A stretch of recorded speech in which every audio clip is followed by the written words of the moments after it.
permettez-moi de vous... Si Chers maîtres, chers confrères, permettez-moi de vous présenter le cours d'aujourd'hui, portant sur les recommandations ESC 2021 sur la prévention des maladies cardiovasculaires en pratique clinique. Le plan du cours comprend l'introduction, la définition, pardon,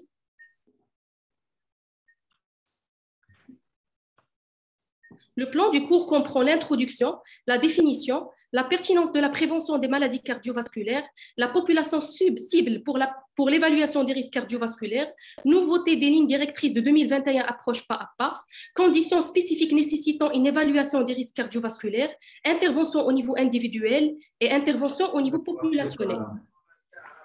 Les maladies cardiovasculaires représentent la première cause de décès dans le monde. Elles constituent un fardeau important pour les patients, les médecins.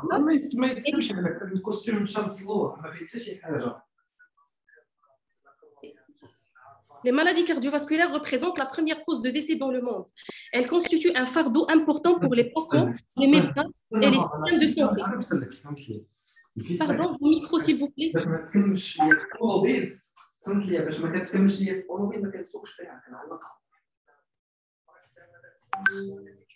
Éteignez vos micros, s'il vous plaît.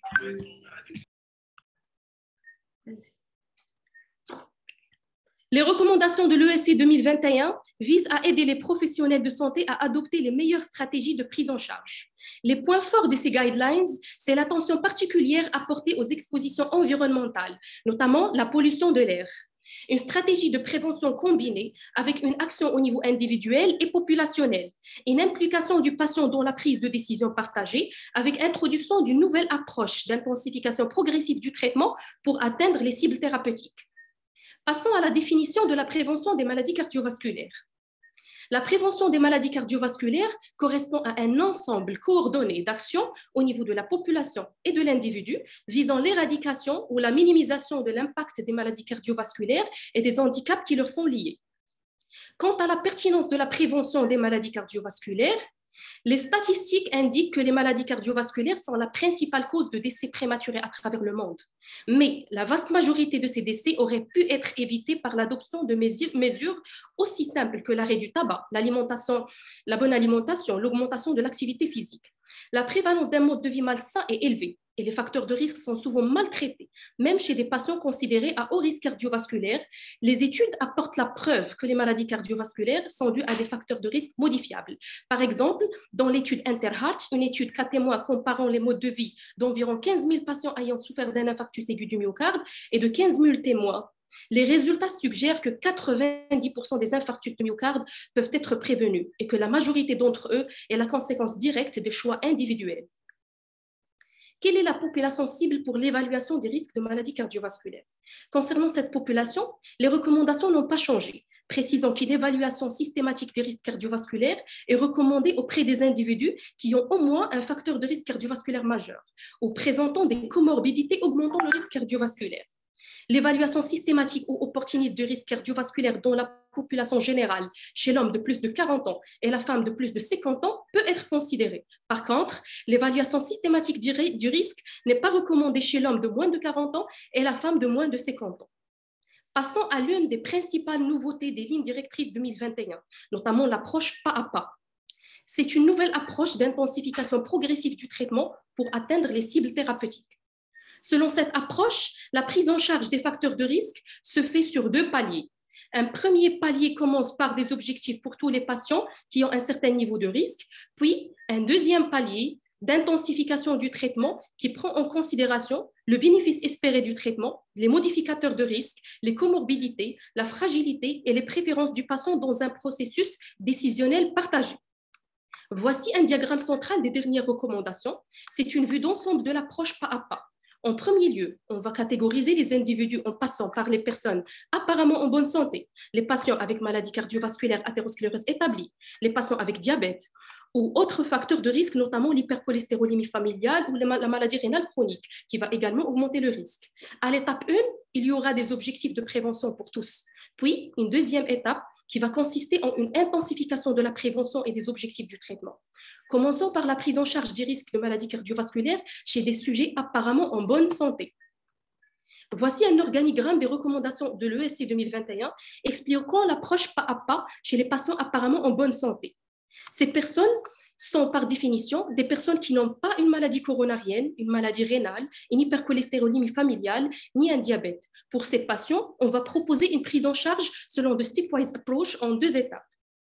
Voyons de plus près l'étape 1 de cet organigramme concernant les personnes apparemment en bonne santé.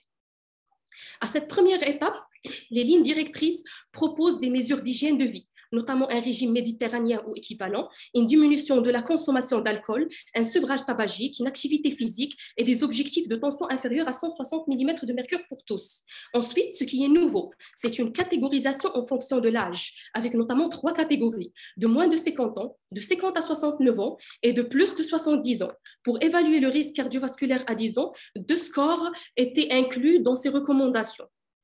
Score 2 pour les 2 premières tranches d'âge, c'est-à-dire pour les personnes de moins de 70 ans, et score 2 Old Person, OP, pour les personnes de plus de 70 ans.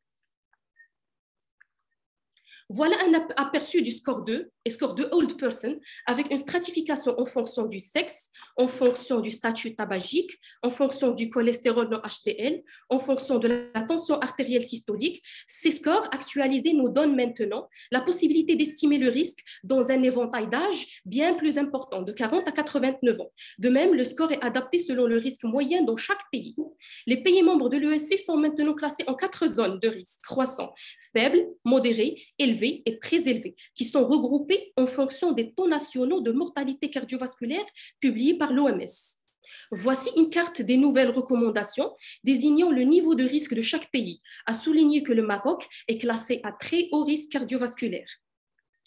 Après avoir estimé le risque cardiovasculaire à 10 ans chez les personnes apparemment en bonne santé, le traitement des facteurs de risque est recommandé chez les personnes à haut risque cardiovasculaire, c'est-à-dire avec un score supérieur à 7,5 pour les personnes de moins de 50 ans, supérieur à 10% pour les personnes de 50 à 69 ans, de plus de 15% pour les sujets de plus de 70 ans.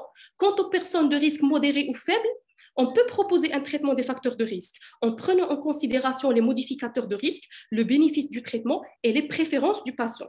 Les objectifs durant cette première étape sont un taux d'LDL cholestérol inférieur à 2,6 mmol par litre, une tension systolique inférieure à 140 voire à 130 si bien tolérée. En atteignant ces objectifs, ceci va permettre d'établir avec le patient des objectifs définitifs dans le cadre de la deuxième étape, avec notamment une tension artérielle inférieure à 130 mm de mercure, un LDL cholestérol moins de 1,8 mmol par litre pour les personnes à haut risque et moins de 1,4 pour les personnes à très haut risque. Toujours dans le cadre de l'approche pas à pas, après avoir analysé cette approche chez les patients apparemment en bonne santé, on passe maintenant aux patients avec maladie cardiovasculaire athérosclérose établie, comme un syndrome coronaire, une revascularisation coronaire, un AVC, un AIT. Ce groupe de patients est considéré à très haut risque cardiovasculaire.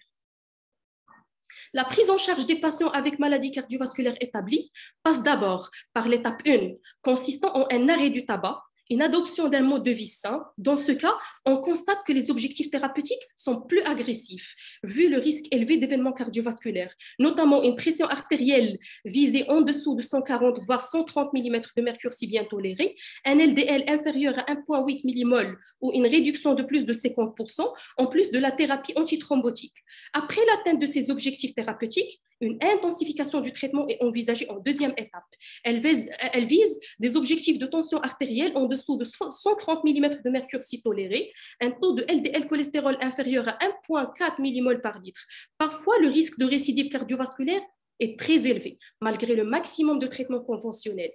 Dans de tels cas, les nouvelles recommandations préconisent des traitements préventifs bien établis, tels que la double thérapie antithrombotique, l'icosapenthétile ou un traitement anti-inflammatoire par colchicine. L'icosapenthétile est un ester éthylique de l'acide icosapentanoïque utilisé comme médicament hypolipémiant, abaissant le taux de triglycérides. L'hypertriglycéridémie est associée aux événements cardiovasculaires et considérée comme un marqueur de risque important. L'essai multicentrique randomisé intitulé REDUCE, mené chez 3146 patients, a démontré que l'icosapenthétile, en plus des statines, était associé à une réduction du risque relatif de 25% des événements cardiovasculaires indésirables majeurs. Le profil risque-bénéfice de l'icosapenthétile a été est très favorable. Ceci explique que selon les nouvelles lignes directrices, l'écosapenthétile peut être considéré chez des patients à haut ou très haut risque cardiovasculaire avec un taux de triglycérides supérieur à 1,5 mmol par litre malgré un traitement par statine. Dans le cadre de l'approche pas à pas, après les personnes apparemment saines, les patients avec maladie cardiovasculaire athéroscléreuse viennent les patients diabétiques type 2. Chez les diabétiques, l'étape 1 consiste en l'arrêt du tabac, l'adoption d'un mode de vie sain pour toutes les personnes atteintes de diabète type 2. Et puis, les patients diabétiques sont stratifiés en fonction de la présence ou non de maladie cardiovasculaire athéroscléreuse, avec des objectifs plus agressifs pour ceux porteurs de maladie cardiovasculaire athéroscléreuse, notamment une tension artérielle inférieure à 140-130, si tolérée, un taux LDL cholestérol inférieur à 1,8 mmol par litre ou une réduction de plus de 50, supérieure ou égale à 50%, la thérapie antithrombotique et les antidiabétiques oraux type SGLT2 et GLP-1. À l'étape 2, les objectifs sont plus agressifs, avec en cas de besoin une adjonction d'une double thérapie antithrombotique, l'icosapenthétile ou la colchicine chez les patients diabétiques type 2 avec maladie cardiovasculaire athérosclérose. Passons aux conditions spécifiques nécessitant une évaluation des risques cardiovasculaires. Quelles sont les conditions spécifiques qui nécessitent une évaluation des risques cardiovasculaires? La première de ces conditions est l'insuffisance rénale chronique. Les maladies rénales sont associées à un risque cardiovasculaire très élevé. Chez les personnes atteintes d'insuffisance rénale chronique, les maladies cardiovasculaires représentent la principale cause de morbimortalité. La probabilité de développer une maladie coronaire croît de façon linéaire avec la baisse du DFG et le risque de mortalité est triplé pour un DFG inférieur à 15 ml par minute. Dans l'étude Atherosclerosis Risk in Communities, une étude de cohorte prospective qui avait pour but de déterminer si le niveau de fonction rénale est un facteur de risque indépendant pour les maladies cardiovasculaires athéroscléreuses au cours d'un suivi de 6 ans. Le niveau de DFG s'est avéré un facteur de risque indépendant de maladies cardiovasculaires athéroscléreuses. Vu ce risque cardiovasculaire très élevé, les nouvelles lignes directrices recommandent chez les patients atteints d'insuffisance rénale chronique avec ou sans diabète sucré un dépistage approprié des maladies cardiovasculaires athéroscléreuses, ainsi qu'un dépistage de la progression de la maladie rénale, y compris la surveillance des modificateurs de la modification de l'albuminurie. Chez les patients atteints de cancer, il existe un chevauchement entre les facteurs de risque de cancer et de l'athérosclérose. Donc, le traitement de ces facteurs de risque est bénéfique pour réduire à la fois la maladie cardiovasculaire et le risque de cancer. Le traitement anticancéreux expose également à des effets secondaires cardiovasculaires précoces et tardifs, notamment la cardiomyopathie, la dysfonction du ventricule gauche, l'insuffisance cardiaque. Pour ce surrisque cardiovasculaire chez les patients cancéreux, les nouvelles lignes directrices recommandent de surveiller la dysfonction cardiaque à l'aide des techniques d'imagerie et de biomarqueurs circulants avant, au cours et après un traitement contre le cancer. Le dépistage des facteurs de risque de maladies cardiovasculaires et l'optimisation du profil de risque cardiovasculaire sont recommandés chez les patients sous traitement contre le cancer. L'utilisation préventive d'inhibiteurs de l'enzyme de conversion de sartan ou de bêta-bloquants n'a pas encore fourni de preuves convaincantes et l'effet positif sur la baisse de la fraction d'éjection ventriculaire gauche semble faible, sans pertinence clinique claire. Dans une méta-analyse de 17 études portant sur 1984 patients, un bénéfice modeste de l'inhibition du système rénine-angiotensine dans l'atténuation du déclin de la FE a été observé. Ces résultats limitent la possibilité de recommander l'utilisation systématique des inhibiteurs du système rénine pour réduire la cardiotoxicité. Cela explique que la recommandation de la cardioprotection chez les patients à haut risque recevant la chimiothérapie a passé de 2A dans les lignes directrices de 2016 à 2B dans celles de 2021. Toujours dans le cadre des conditions spécifiques nécessitant une évaluation des risques cardiovasculaires, on évoque également le BPCO, qui correspond à une maladie inflammatoire chronique invalidante, potentiellement mortelle, responsable d'une inflammation avec œdème des parois bronchiques, avec hypersécrétion, entraînant une diminution partiellement réversible du débit aérien. Le BPCO représente actuellement la 4e cause de décès dans le monde.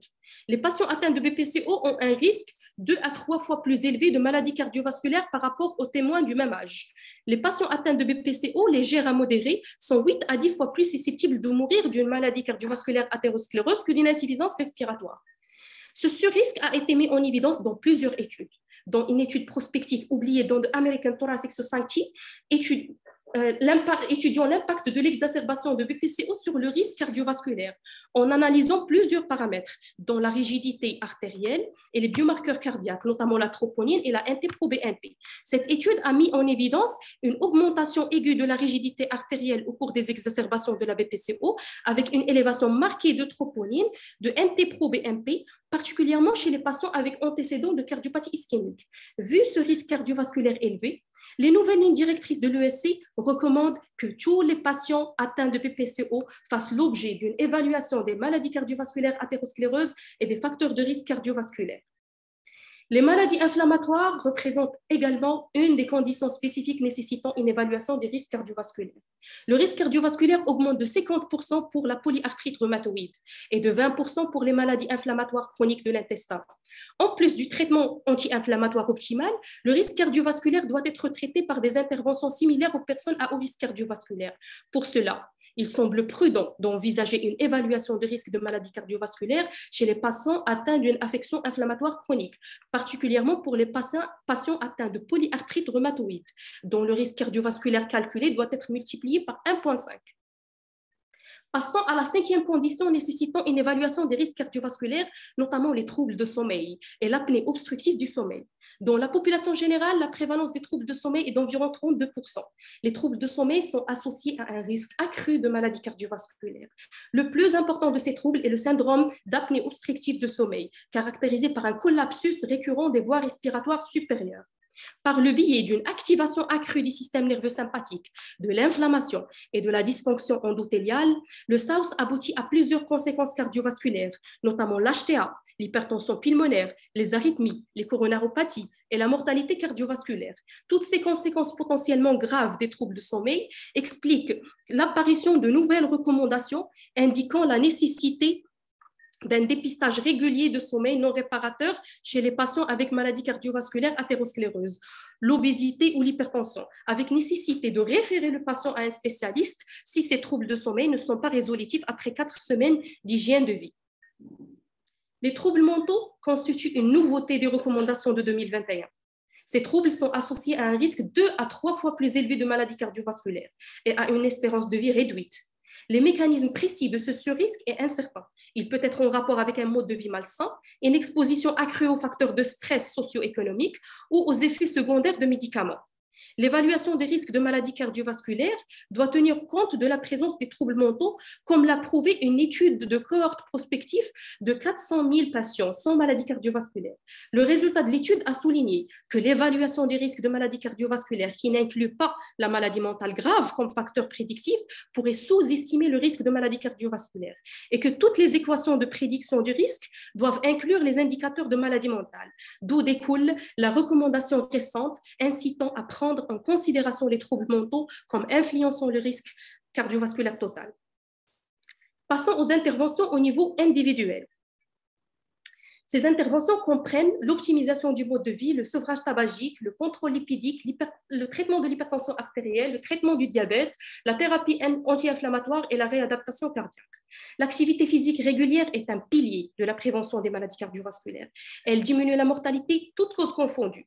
La durée recommandée d'exercice physique n'a pas changé par rapport aux recommandations de 2016. Elle est d'au moins 150 à 300 par semaine d'exercice modéré et 75 à 150 minutes d'exercice intense ou une combinaison équivalente de celle-ci. La nouveauté concerne l'apparition de recommandations plus souples pour les personnes incapables d'atteindre 150 minutes d'activité physique par semaine.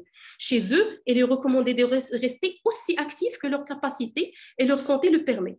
Et dans le même contexte, il est recommandé de réduire le temps sédentaire pour pratiquer au moins une activité légère tout au long de la journée. D'un autre côté, chez les personnes qui ont une bonne condition physique, la réalisation d'exercices de résistance, en plus de l'activité aérobique, est recommandée 2 jours ou plus par semaine pour réduire toute cause de mortalité. Le plus important selon les nouvelles recommandations est d'encourager les activités que les gens apprécient et ou peuvent inclure dans leur routine quotidienne, car de telles activités sont plus susceptibles d'être durables.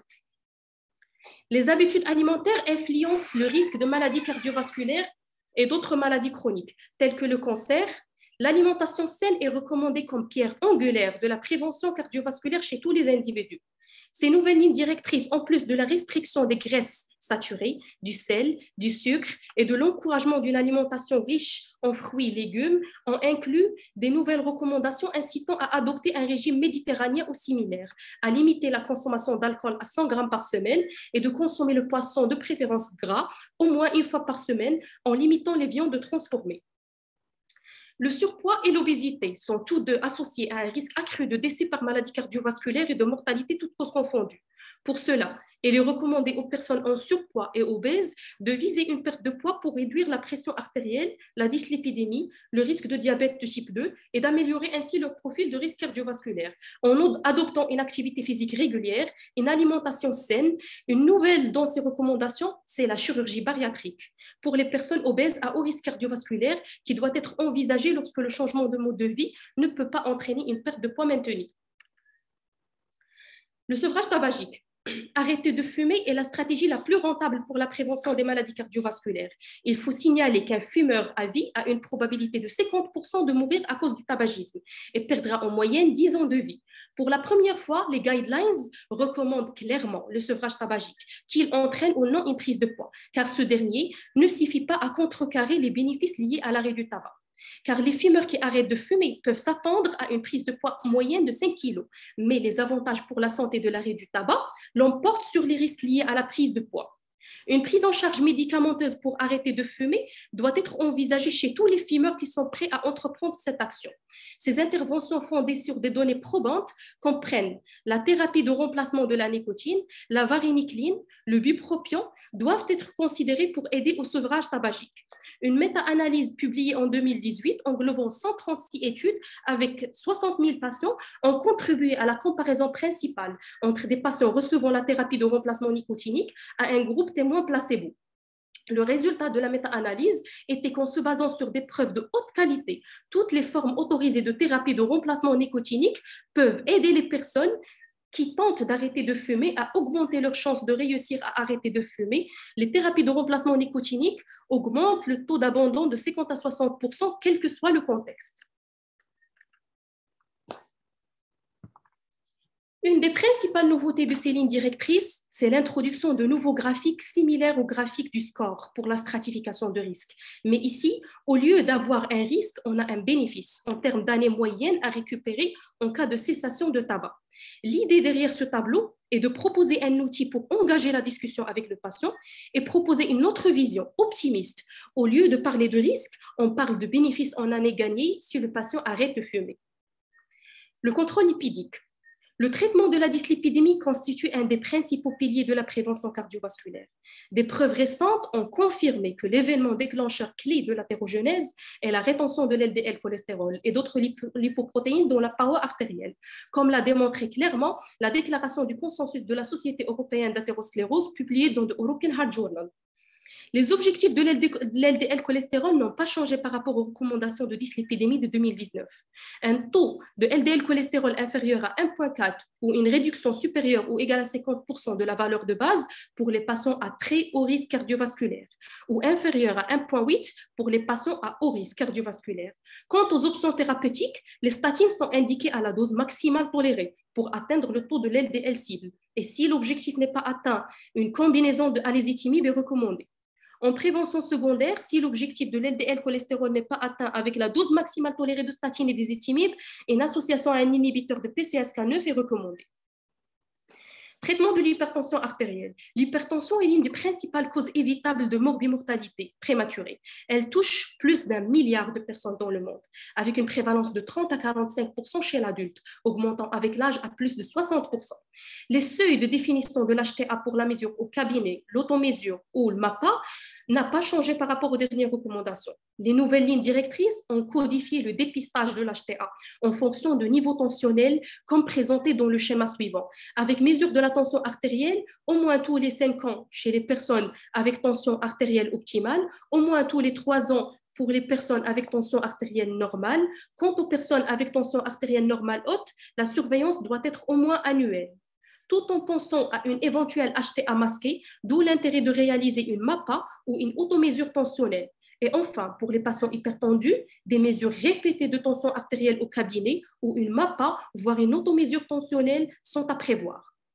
Comme pour le sevrage tabagique, les nouvelles lignes directrices ont introduit un graphique similaire au graphique du score, renseignant sur le bénéfice en termes d'années moyennes à récupérer en cas de réduction de 10 mm de mercure de pression artérielle systolique. Ceci permet d'encourager le patient à atteindre ses cibles thérapeutiques. Traitement de diabète. Les personnes atteintes de diabète courent en moyenne le double du risque de maladie cardiovasculaire. Des essais récents portant sur 2 classes de médicaments, les inhibiteurs du SGLT2, le transporteur couplé de sodium et du glucose dans le tube contourné proximal, et le GLP-1, ont montré des avantages pour les maladies cardiovasculaires qui semblent indépendants du contrôle glycémique. Telle une méta-analyse d'essais englobant 50 000 participants évaluant l'effet des inhibiteurs du SGLT2 sur les événements cardiovasculaires. Les principaux critères de jugement de cette analyse étaient des événements cardiovasculaires majeurs et l'hospitalisation pour insuffisance cardiaque ou décès cardiovasculaire. La méta-analyse a démontré que les inhibiteurs du SGLT2 entraînent des réductions claires et constantes des résultats cardiovasculaires, rénaux et de la mortalité. Concernant les agonistes des récepteurs de glucagon-like peptides, une méta-analyse publiée en Lancet Diabète Endocrinol englobant 56 000 participants a démontré que le traitement par GLP-1 réduit la mortalité toutes causes confondues de 12%, les hospitalisations pour l'insuffisance cardiaque de 9% et les complications rénales de 17%. Les multiples bénéfices prouvés de ces deux molécules ont conduit à l'émergence de nouvelles recommandations, notamment chez les personnes atteintes de diabète type 2 et de maladies cardiovasculaires athéroscléreuses. L'utilisation de GLP-1 ou d'un inhibiteur de SGLT2 avec des effets bénéfiques prouvés est recommandée pour réduire les résultats cardiovasculaires et ou cardio-rénaux. Chez les patients atteints de diabète de type 2 et d'insuffisance rénale chronique, l'utilisation d'un inhibiteur du SGLT2 est recommandée pour améliorer les résultats cardiovasculaires et rénaux. Et chez les patients atteints de diabète type 2 avec insuffisance cardiaque à fraction d'éjection réduite, l'utilisation d'un inhibiteur du SGLT2 est recommandée pour réduire les hospitalisations pour insuffisance cardiaque et décès cardiovasculaires. Passons maintenant à la thérapie anti-inflammatoire. Reconnaissant que le processus d'athérosclérose a une composante inflammatoire. Nombreuses études ont évalué l'effet des anti-inflammatoires sur la prévention des maladies cardiovasculaires.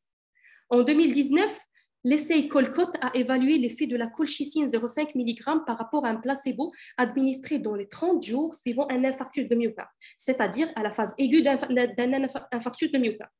La colchicine à faible dose s'est avérée efficace pour prévenir les événements cardiovasculaires majeurs par rapport au placebo. Ce résultat a été consolidé par une autre étude, c'est l'étude Lodoco, réalisée en 2020, menée chez 5500 patients ayant cette fois-ci une maladie coronarienne chronique. Le risque d'événements cardiovasculaires était significativement plus faible chez ceux ayant reçu 0,5 mg de colchicine une fois par jour que chez ceux ayant reçu un placebo. Sur la base de ces résultats, les nouvelles lignes directrices indiquent qu'une faible dose de colchicine peut être considérée en prévention secondaire des maladies cardiovasculaires, particulièrement chez ceux dont les facteurs de risque sont insuffisamment contrôlés sous traitement optimal. La réadaptation cardiaque est une intervention complète, multidisciplinaire, comprenant non seulement un entraînement à l'exercice, mais aussi une éducation, une modification des facteurs de risque, des conseils diététiques, nutritionnels et un support psychosocial. La réadaptation cardiaque après les événements cardiovasculaires athéroscléreux et la revascularisation réduit l'hospitalisation cardiovasculaire, l'infarctus de myocarde et la mortalité cardiovasculaire. Chez les patients avec insuffisance cardiaque, la réadaptation cardiaque réduit la mortalité toutes causes confondues, les hospitalisations, et améliore la capacité physique et la qualité de vie. Ceci a conduit à recommander la réadaptation cardiaque en classe 1 lors des événements cardiovasculaires athéroscléreux après revascularisation et chez les patients avec insuffisance cardiaque. Passons à l'intervention au niveau populationnel. Cette intervention populationnelle s'articule autour des mesures nécessitant des interventions amples de santé publique. Ces mesures doivent coexister avec les approches au niveau de l'individu. Parmi les principales nouveautés de ces recommandations, on note l'attention qui a été portée aux expositions environnementales, avec des recommandations destinées au pouvoir public et qui concernent la mise en place de mesures visant à réduire les niveaux de pollution de l'air, l'émission de particules et gaz polluants, l'émission de CO2, afin de réduire la mortalité et la morbidité dues aux maladies cardiovasculaires. L'intervention au niveau populationnel comprend plusieurs volets, notamment l'activité physique, l'alimentation, l'arrêt du tabagisme, la protection contre la consommation d'alcool, la pollution et le changement climatique. Le mode de vie sédentaire et l'inactivité physique affectent plus de la moitié de la population mondiale. Des interventions au niveau de la population sont efficaces pour promouvoir l'activité physique, notamment par considération de l'activité physique lors de l'aménagement de villages et villes, par la création de terrains multisports, de jardins d'enfants, de parcours sportifs. L'éducation tôt dès l'enfance doit commencer à l'école maternelle. L'activité physique quotidienne à l'école doit être pratiquée pendant au moins 3 heures par semaine, de préférence 60 minutes par jour. Quant à l'alimentation, des législations doivent être considérées concernant la composition des aliments pour réduire le sel, les graisses saturées et le sucre. Il faut une reformulation des produits et une limitation de la commercialisation avec des taxes sur les aliments malsains. Un étiquetage facile des aliments pour le consommateur va améliorer le choix de nourriture saine. Concernant la lutte contre le tabagisme, des taxes élevées sur tous les produits de tabac sont la mesure politique la plus efficace pour réduire le tabagisme chez les jeunes. Il devrait y avoir des restrictions sur le tabac sans fumer en raison des preuves solides de dommages. En outre, des restrictions sur les cigarettes électroniques en raison des preuves de dommages. Il devrait y avoir des restrictions sur la publicité, la promotion et le parrainage par l'industrie du tabac. La consommation excessive d'alcool est associée à une mortalité cardiovasculaire accrue. Le volet populationnel de la lutte contre la consommation d'alcool doit comprendre une augmentation de taxes sur boissons alcoolisées, une restriction de l'accès aux boissons alcoolisées, une interdiction de publicité et de promotion des boissons alcoolisées. Une attention particulière était accordée aux expositions environnementales. Elle a été reconnue que la pollution de l'air augmente le risque de maladies cardiovasculaires. Elle diminue de 2,9 l'espérance de vie. Pour réduire l'impact de la population, les nouvelles guidelines recommandent la mise en place de mesures telles que la réduction des émissions des polluants gazeux, la réduction de l'utilisation des combustibles fossiles et la limitation des émissions de dioxyde de carbone pour réduire la mortalité et la morbidité. Une des nouveautés de ces guidelines, c'est des recommandations pour des personnes à haut ou très haut risque cardiovasculaire, les incitant si possible d'éviter une exposition au long terme à des régions de haute pollution, avec éventuellement une évaluation opportuniste de risque cardiovasculaire chez les patients avec une longue exposition aux régions à haute pollution. En guise de conclusion, les recommandations de la prévention des maladies cardiovasculaires concernent deux volets, individuels et populationnels. La pierre angulaire est la promotion d'un mode de vie sain et le contrôle agressif des facteurs de risque cardiovasculaire. L'adoption d'une nouvelle approche d'intensification progressive du traitement, c'est l'approche pas à pas. Plus d'implication du patient et promotion d'une prise de décision partagée. Nécessité d'un engagement politique dans le domaine de la cardiologie préventive. Le défi pour ces recommandations et pour tout le corps médical est de parvenir à persuader le grand public de changer leur mode de vie et de mener une vie saine. Merci pour votre attention. Merci, Dr. Juma, pour cette